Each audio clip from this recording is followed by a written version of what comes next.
Welcome back to the Black Report, your daily source for Black news, views, and opinions. Facebook is extending Trump's suspension indefinitely, at least until Biden's inauguration, following the president's comments about Wednesday's riots at the Capitol. The move was part of a widening revolt by social media companies against Trump, who has used the platform as a way to rile his supporters and bully his enemies. Critics of the move say that this move is a little too late after years of inaction and enabling. CEO Mark Zuckerberg sent a message on Facebook today, and it reads as follows. His decision to use his platform to condone rather than condemn the actions of his supporters at the Capitol building has rightly disturbed people in the U.S. and around the world. We believe the risks of allowing the president to continue to use our service during this period are simply too great. He went on to say that Trump will remain blocked until peaceful transition of power is complete. But there are rumors that Twitter, Trump's favorite means of communicating with his followers, is considering banning him from the platform for good. Now, yes. I want to just say something else about Mr. Zuckerberg. He repeatedly said that he did not want to get Facebook to be the arbiter of truth. Remember all those lies Trump was putting out in ads? Yes, in political discourse, and that he believes strongly in protecting speech across Facebook. And he went on to say the current context is now fundamentally different, involving use of our platform to incite violent insurrection against democratically elected government, blah, blah, blah. All I have to say is this. August 12th, 2017, okay? The Unite the Right rally, Charlottesville. Say it. Yeah. He has incited violence. He has incited, riotous behavior. He has enabled these people that are clearly, politically homeless. Honestly, that's what they are. And they've been looking for somebody that spoke to their inadequacies and deficiencies. And racism. And racism. Sure. Shout out to Really Dr. Wes Bellamy, friend of the show, because he has been ringing that bell about what happened in Charlottesville and not letting anybody forget that. This just comes down to the fact that the person with the nuclear codes is said to be so ill-behaved that he's not allowed to use Facebook, Instagram, and Twitter. That's horrifying, that's right? You know what I mean? That is truly a scary thought. And you think about that. That's why I don't understand why when he woke up this morning that the White House was completely empty. Like, you have to get off of this ride right now. Like, if you have 2 feet to stand on your own, you have to walk away and say, this is enough. You have crossed the line. I can't ride with you anymore. I got to roll. Everybody keeps giving him more credit than he deserves. That's the reality of the situation. Yep. If you guys want to understand anything about Trump and his playbook and how he operates, I'm telling you right now, watch a documentary, I think I've mentioned this before, called Where's My Roy Cohn? And that's how he describes people, my generals, my lawyers, my vice president, my this, my that. Everything belongs to him. Like, he is, in his mind, he is a dictator, and everything and everybody belongs to him and is at his whims. So 13 more days, okay? And listen, the Cuban Missile Crisis happened in 13 days, okay? A lot can happen in 13 days. Yeah, so he got to go now. Get him out now. Even Michelle Obama came forward, and she's like, we need to get him off of social media together. Like, she said that earlier today.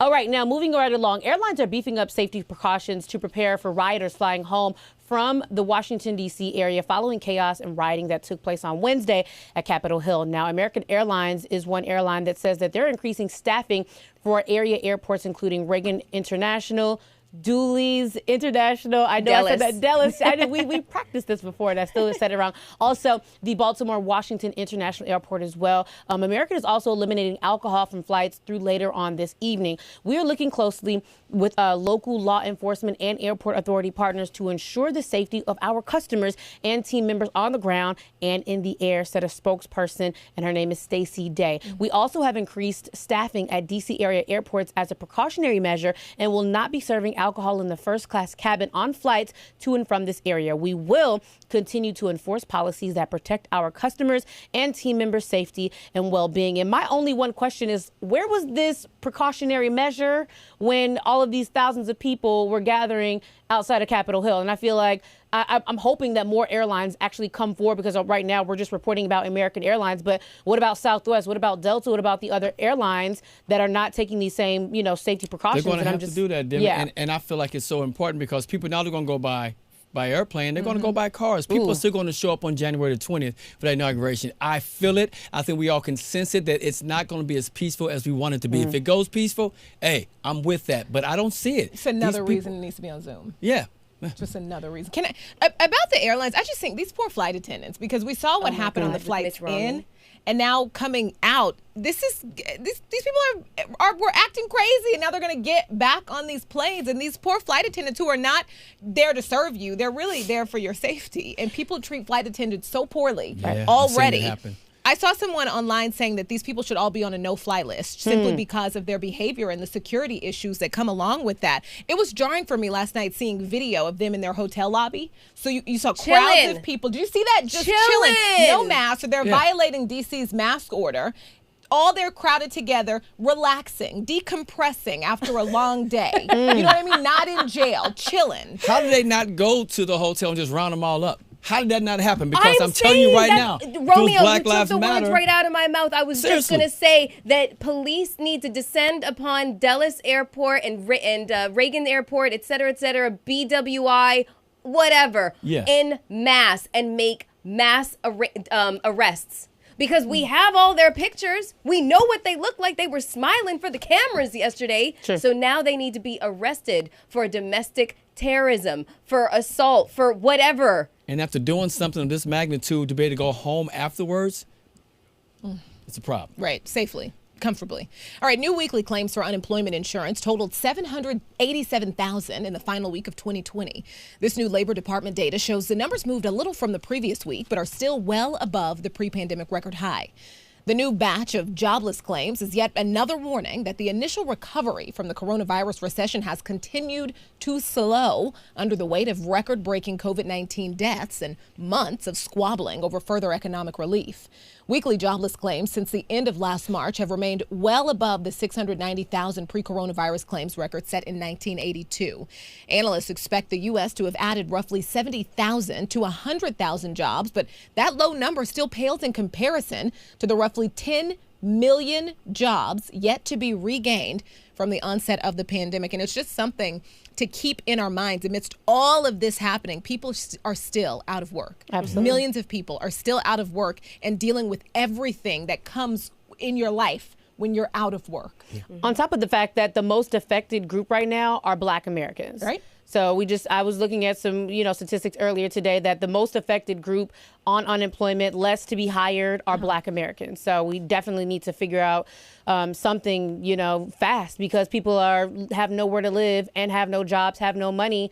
It's a bad situation. The first to go and the last to get their jobs back. Absolutely. You're right. No problem. And on top of that, you think about Donald Trump. So many ways he could leave with some dignity, which we know that's not going to happen now. Romeo. But still, he never spoke on. Hey, we got to talk about it. You're right. We got to talk about it because he could have spoken on, look, unemployment, what can we do? As I head out the door, I want to set this up. We're going to talk about COVID in a few minutes. He could have did something about that, which we'll speak more on. But at the end of the day, he's done nothing but try to create just this Trump mob to go and do what they did. That's a good point, Romeo. I was saying earlier 13 days, and Melissa was like, a lot can happen in 13 days. That's actually true.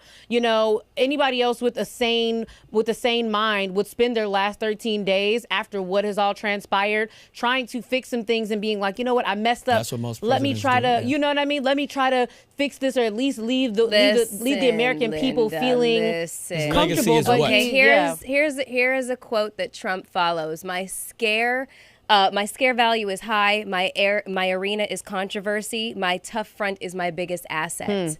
You guys keep asking for something that he is incapable of doing. He has no clue as to what dignity actually means. He has no clue what decorum, couth, integrity means. He is a malignant narcissist, okay? And his rhetoric is cancerous.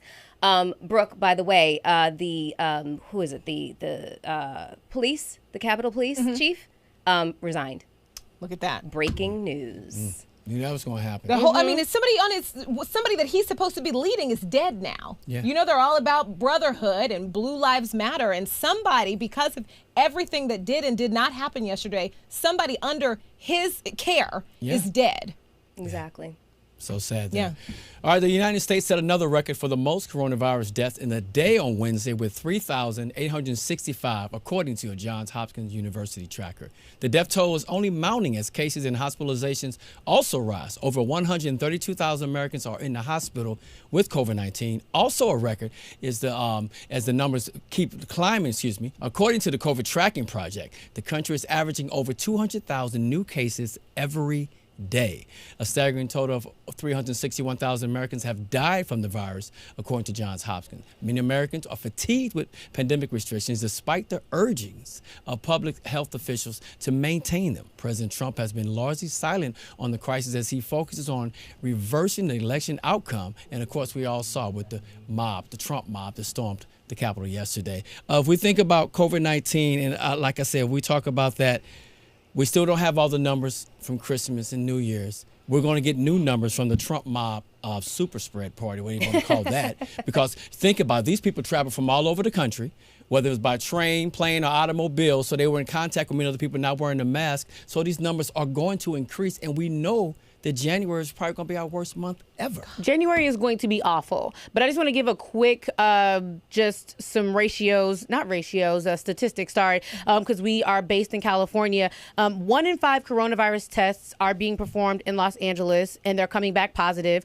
Every 6 seconds, someone is getting COVID-19 in Los Angeles. Every 8 minutes, somebody is dying, and 8,000 people are currently hospitalized right now in Los Angeles County. That's just in Los Angeles, not to mention what's happening across the world. So I just want to urge everyone, mask up, be safe, stay with a small group, and, try to protect yourself as much as you can. Those numbers alone should make our That's just soulmates in want Los to just Angeles. stay at home. Yeah. Soulmates, please do that. I know it's been tough for all of us. Our life, we haven't seen normalcy, in almost a year? Yeah. But we gotta be smarter about it. Mm-hmm. Yeah. All right, now taking it to our YouTube soulmates, you guys, I can't even keep up, okay? I'm literally like scrambling to try to get to try to find, the best of the best, because all the comments are so good.